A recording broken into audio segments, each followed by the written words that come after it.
10 antisocial positions that are destroying American legacy media. It's hard to pinpoint when legacy media really started to decline. And I'm not just talking about viewership. I'm talking about their overall reputation. Some would argue that it was right when President Trump first came down the escalator back in 2015. Others would say that it's been happening for years, decades even, going all the way back to the 1960s. I think that the real decline started around shortly after 9/11. Okay, immediately after 9/11, media I don't know if it was by design necessarily, but at least out of necessity, they were very pro-American, very much aligned with the perspectives of the American people. But shortly before the 2004 election is when at least I started noticing, they're kind of being unfair there. They're sort of going against what the American people need to hear or want to hear. Now, here's the thing. I think therein lies the problem. They stopped reporting on what they thought was the truth. They stopped reporting on what was popular, I guess, amongst the people, and they started reporting on what they either felt the people needed to hear, or on what they were told to say by their puppet masters in the deep state or the globalist elite cabal. Some would say it's the Democrats. I would say it's the uniparty swamp. But even then, they're just proxies for higher level puppet masters. But that's a discussion for another day. Article by Brad Slager over at Red State. This one, and look, I like the headline. It's an accurate headline, and since we're talking about media, I should give him kudos for that. But I don't know. I couldn't think of a better way to put it other than agreeing that these are antisocial positions. His headline is, "This current list of media's antisocial positions explains so much about what is wrong with them." And as he said, national media outlets and the Democrats are currently mired in a conjoined downward spiral. The public approval of both entities has been eroding, and the main cause is in the way that they are interlocked. Neither shows interest in addressing, let alone repairing, the problem. Instead, the Democrats and the press appear convinced that entrenched activism and antisocial positioning will see them through. Now, I think we all know that that's just not going to happen. Okay, I'm going to go through the list relatively quickly. His list is 9. I think he missed the most important one, which I'll put at the very end. We'll get to that. But let's start with the first one. Pro-government waste. It's not just that they hate Elon Musk and Doge. It appears that they're trying to cover up, as are the Democrats, as are the uniparty swamp, the deep state, and the globalist elite cabal. They're all trying to cover up the con, the scam, the fraud, the corruption that is rampant in the United States government that both Donald Trump, Elon Musk, and as well as many others in the administration are trying to get rid of. Well, media don't like that. Media ain't playing that game. Even before the inauguration, an announced plan to have Elon Musk heading up a Doge to curb government spending and cut down the size of the government has led to wailing, despite years when Democrats had pledged verbally to cut down on waste, fraud, and abuse in government. When they and the media actually see their lip services put into action, they have recoiled and shrieked at the effects. All reports are strictly about negative effects and supposition. Lies about the moves predominate, and the journalists who refuse to look for the wasteful discoveries claim there is no evidence of waste being found. Now, we've seen this playbook many times over the last probably 6 or 7 years, where something is very blatantly obvious. I mean, it's crystal clear. Just as an example, we'll say the efficacy of, no, you know what? Here's a better example. Lab leak theory, okay? If you guys recall, think back for, I don't know how long it was, 6 months, a year, 2 years. I don't know when the shift happened. Today, legacy media and most reputable scientists are acknowledging that, yes, this probably did leak from the Wuhan lab of virology. Some say it actually leaked out of South Carolina. Others say it leaked out of Ukraine. But nobody's saying what they were, all of legacy media in the beginning was saying that it came from bat soup at a wet market. And it's just a coincidence, by the way, that this bat soup served at a wet market happened to be like like within a stone's throw away from the Wuhan lab of virology. No. A virus wouldn't have come from the Wuhan virology lab. It's more likely that it came from somebody eating bat soup. And novel, brand new, nobody's seen it before, coronavirus just developed in bat soup. That's an example of, that's the playbook, okay? Just keep repeating the lie over and over again. It's the Nazi playbook, okay? They just keep repeating, and then all of a sudden everybody's like, oh, I guess it's bat soup. Thankfully, I don't eat bat soup. But yeah, they're doing the same thing now. There's obvious waste being found by Doge. Blatant, clear, unambiguous. Nobody could deny it except for legacy media, and they are continuing to deny it for whatever reason. Number 2, anti-women's autonomy. For generations, For generations, women's rights have been trumpeted in the press, and the Republicans are always the misogynistic oppressors. Yet, when a bill was passed to protect women's athletics and shield them from male incursions in private spaces, the press cheered on the unanimous Democrat vote against these protections. And this is, when we're talking about an antisocial stance, this is it. This is the one. This is the, it's quickly becoming, I wouldn't say we're going to ever get to universal, but it's at 81% of Americans believe that men shouldn't be competing against women, that boys shouldn't be competing against girls. And then when you throw in the whole notion that's not covered here, but the notion that maybe you shouldn't put men in women's prisons because you know what happens. Well, even then, legacy media seems to be averse to the truth. Number 3, pro-illegal immigration. They love their illegal aliens. Oh, and those illegal aliens are just trying to seek a better life. One way or another, ignore any of the massive crime increases, which is what legacy media does. They ignore them. Immigration laws and public polling be damned. This has been a longstanding issue for the media. They have done everything to demonize the deportation programs to the exclusion of core facts. Just look at what the press needs to ignore: prior Democrat administration deportations, public support, and the severe drop in illegal crossings. The press has even participated in leaking details about where ICE raids would be conducted. They want Tren de Aragua, they want MS-13, they want terrorists, gangsters, rapists, murderers from other nations who are supposed to be deported. Legacy media wants them here, hanging out with your children. I can't even come close to fathoming how that makes sense to them at all. Number 4, support for violent foreign gangs. We covered this, but in the last one. But let's go ahead and just see what Brad has to say. The ICE raids, overseen by Tom Homan, have been targeting some of the worst characters to be found within our borders.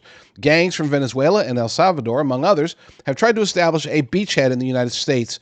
So most rational thinkers would want murderers, rapists, and other violent offenders gone. Not the press. Oh no. Which has fought for the constitutional rights of illegal murderers to remain in the country. Can't make it up. You really can't make it up. Number 5, pro-Hamas support. If that was not bad enough, the backing of those supporting a terrorist organization has been just as disturbing, if not more so. The case of Mahmoud Khalil being detained has brought this to a boil, and the press has been resoundingly in support of his anti-American activist. It makes no sense that Khalil heads a group pledging to bring an end to Western civilization while residing in Western civilization. It makes even less sense for the press to declare this non-citizen should enjoy all the Western civilization protections that he is pushing to be destroyed. Now, I have to be clear, and I'll be clear when we get to let's get to the next one first, and then we'll be clear about my stance on this particular one. Number 6, pro-anti-Semitism. This is an issue that may reveal the anti-Trump hatred the most. During his first term, the press tried to cherry-pick any example of anti-Semitism to blame and to level any blame at Trump for fostering this intolerance. Then, during the Biden years, anti-Semitism exploded across the country. Suddenly, the media were very tolerant of the hatred.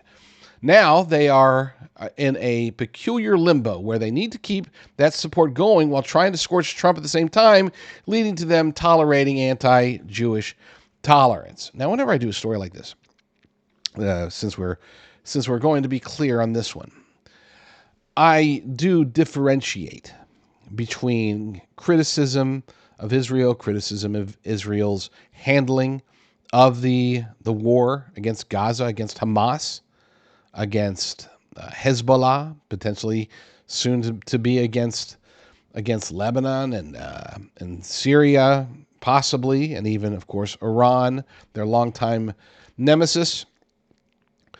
You can argue against that. I'm not one of those ones that says, "Oh my gosh, you can never, ever, ever say anything about the secular Israeli government because that's anti-Semitic." That's not.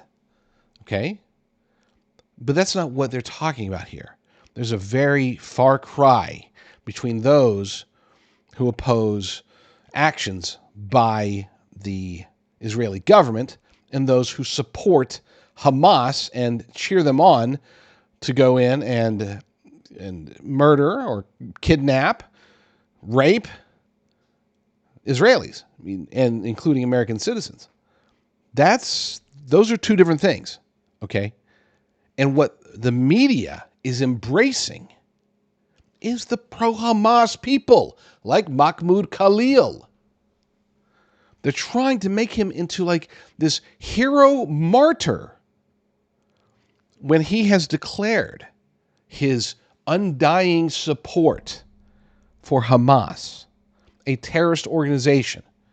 And every single member of Hamas would love for the United States of America to be destroyed, including Mahmoud Khalil. So, yeah, people, like, there seems to be this thing where it's like, oh, if you oppose or if you support the deportation of Mahmoud Khalil, that must mean that you're an Israeli first guy. No, Israel first. That's what No, I'm American first. Totally America first. Okay? I don't even think that we should be sending foreign aid to Israel. They don't need it. They can buy weapons. Sure. They can buy weapons. Great. We can give them intelligence. They are definitely an ally. All that other stuff. But I don't want to get involved in another Mideast war. I don't want to be sending taxpayer dollar funded anything to anybody. So don't say, "Oh my gosh, you want that student deported? You must be an America first or an Israel first guy." It's not a binary choice. All right. Let's get on to a less controversial topic, at least for my awesome audience. Well, if I can, there we go. They ruined me. The number, I think we're on number 7. They are against, this being legacy media, against peace in Ukraine. This one may also expose the media sham. The years of support for Ukraine and pushing to fund their self-defense, there has always been a call to bring an end to the hostilities. Joe Biden showed little resolve for doing so beyond cutting more checks. Now that Trump is on the verge of brokering a ceasefire, the press is aghast, suggesting he is merely appeasing Trump and is in this for himself. So the solution is continued hostility and more Ukrainian deaths. This is one, it exposes the hypocrisy. If Joe Biden had done exactly what President Trump is doing, getting the exact same results that President Trump is getting, then the media narrative would be a 180. They would be calling for Joe Biden to get the Nobel Peace Prize. Again, I'm saying if everything that President Trump has done, Joe Biden did, and every result that President Trump has gotten regarding Ukraine, Joe Biden got. If that were the case, they would love it. If Kamala Harris got into an argument during a press conference with Vladimir Zelensky, then they would be on Kamala Harris's side. I'm talking if they got into the exact same argument that J.D. Vance got on. Because it was J.D. Vance, oh, no. That's no good. That is no good. Number 8, pro-domestic terrorism. Yeah, they are. The unhinged leftists who have been coached by the media to hate Elon Musk are lashing out across the country in violent fashion, destroying private property and firebombing or defacing Tesla dealerships in numerous states. Not only has the press been permissive about these actions, when Trump announced he would prosecute these offenders, the journalists have said he is arresting people for protesting. They are calling these people who are vandalizing people's property, who are vandalizing dealerships, destroying, engaging in domestic terrorism, firing bullets into Tesla dealerships. The media is calling this a protest. Probably a mostly peaceful protest, as they like to say. Number 9, anti-lower gas prices. And we can add anti-lower egg prices to this mix as well. March has been tough on media narratives, given that many of the relied upon economic indicators they had scorched the president over have turned positive.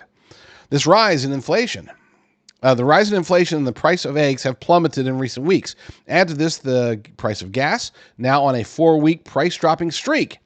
This has now led to the same press that had told us about Biden inflation was actually a positive to now say this is actually bad news for the economy. They will spin their head. They will throw on a leotard and engage in the greatest show of mental gymnastics you've ever seen, just to take a narrative that they said one way and spin it all the way until they can try to use it against Trump. Egg prices were skyrocketing. They blamed Trump. Egg prices plummeted. They went radio silent. That alone should tell you because people were really, truly, legitimately happy by that. They're really, truly, legitimately happy about the gas prices going down as well. This is what we mean when we say that media is being antisocial. They're not taking the cues from their audience, which is why their audience is leaving.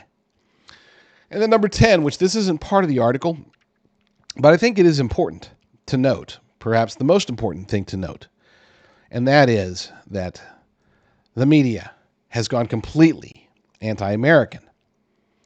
And when I say anti-American, I'm not going with the whole, they're all just radical communists.